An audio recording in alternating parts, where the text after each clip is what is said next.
Welcome to the 2021 Introduction and Background of Bahrain, Compliments of the World Factbook from CIA.gov. English learners can improve their English listening and reading comprehension by viewing this video, reading the text, and listening to the audio.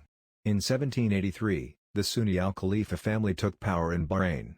In order to secure these holdings, it entered into a series of treaties with the UK during the 19th century that made Bahrain a British protectorate. The archipelago attained its independence in 1971. A steady decline in oil production and reserves since 1970 prompted Bahrain to take steps to diversify its economy, in the process developing petroleum processing and refining, aluminum production, and hospitality and retail sectors. It has also endeavored to become a leading regional banking center, especially with respect to Islamic finance.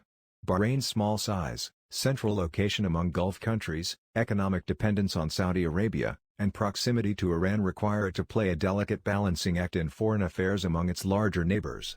Its foreign policy activities usually fall in line with Saudi Arabia and the UAE. The Sunni royal family has long struggled to manage relations with its large Shia majority population. In early 2011, amid Arab uprisings elsewhere in the region, the Bahraini government confronted similar pro-democracy and reform protests at home with police and military action, including deploying Gulf Cooperation Council security forces to Bahrain. Failed political talks prompted opposition political societies to boycott 2014 legislative and municipal council elections. In 2018, a law preventing members of political societies dissolved by the courts from participating in elections effectively sidelined the majority of opposition figures from taking part in national elections. As a result, most members of parliament are independents.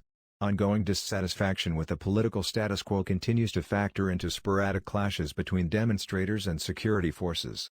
On September 15, 2020, Bahrain and the United Arab Emirates signed peace agreements, the Abraham Accords, with Israel, brokered by the U.S. in Washington, D.C. Bahrain and the UAE thus became the third and fourth Middle Eastern countries, along with Egypt and Jordan, to recognize Israel. Thank you for learning about Bahrain. What other countries do you want to learn about?